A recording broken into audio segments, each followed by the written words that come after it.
My name is Sander van der Linden. I am a professor of social psychology and director of the Cambridge Social Decision Making Lab at the University of Cambridge.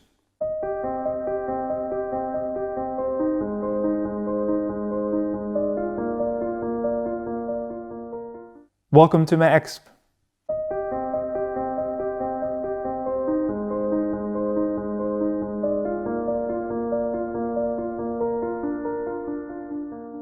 So what are the damaging consequences of fake news? I mean, people talk a lot about this. It's a complex subject. I think it's helpful to split it out. We can think about the damaging consequences of misinformation and fake news, both for the individual as well as for society at large. So if we start with the individual, we've seen really awful things happening in the world. So if you think about WhatsApp for a moment, in India, there have been mass mob lynchings going on for years now because of false rumors and misinformation that's spread on WhatsApp. So for example, a community might receive a false message that some kidnappers are in the area and that a child has been kidnapped with false photos and specific location data and everything. And what happens is that mobs will go out and attack people violently in a form of kind of vigilante retribution, but at the end of the day, they're acting on this false information, which appears to come from a trusted source within their social network.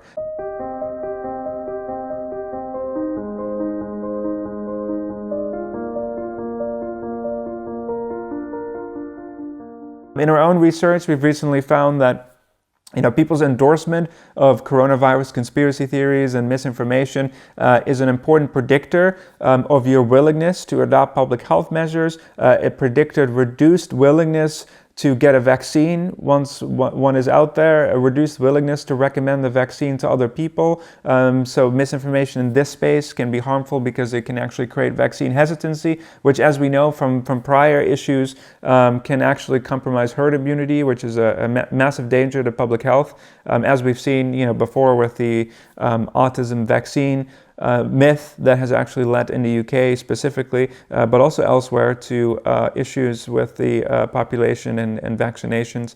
And then, there's other more subtle effects of fake news, forming harmful stereotypes about other groups of people because you've read a piece of information that is false. And, sometimes colleagues or other scholars will sort of question what the direct causal effect is of fake news, but you might also think about some of the indirect effects. So for example, if you read a conspiracy theory about a group of people, typically a minority, you might start forming harmful stereotypes about that group.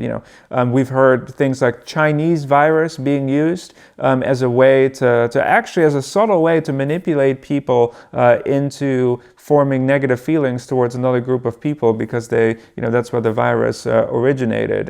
And so there's this, sort of harmful end product of misinformation that permeates at different levels throughout the chain, whether it's direct effects on your health and even death, or indirect effects on our thoughts and beliefs and public opinion on issues.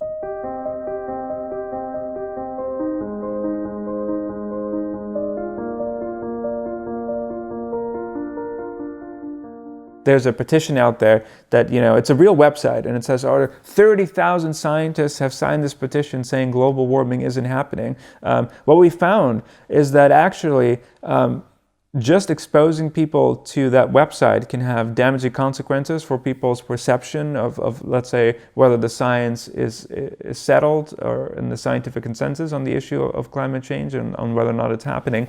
But also, when we paired it with the facts, what happened was that piece of misinformation completely canceled out the facts. So before, if we expose people to the facts about climate change, they kind of update their beliefs in the right direction. But once you introduce this piece of misinformation, it completely neutralizes the positive effect of facts. And that was quite a shocking revelation. And in some of our other work, we've exposed people to videos about conspiracy theories about climate change. And what we found was just a 30-second video talking about that global warming is a hoax and some sinister music in the background.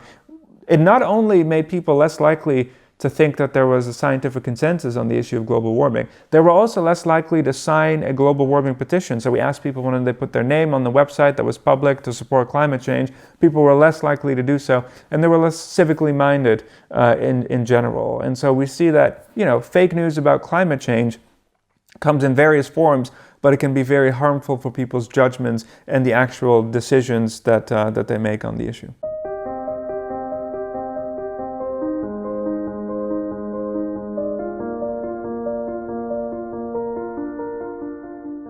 Historically, there's been a lot of misinformation about vaccination, and so it is a subject that's vulnerable to fake news, just because people already have deep-seated misconceptions. For example, the debunked link that autism is linked to vaccinations, which of course we know isn't true, that you can get the flu from the flu vaccine, which obviously is also not true. But some of these myths have been circulating, and some people have been receptive to them. And so it's already an area where there is some hesitancy and some groups expressing hesitancy. And so what you see now is that fake news and misinformation can easily play into that.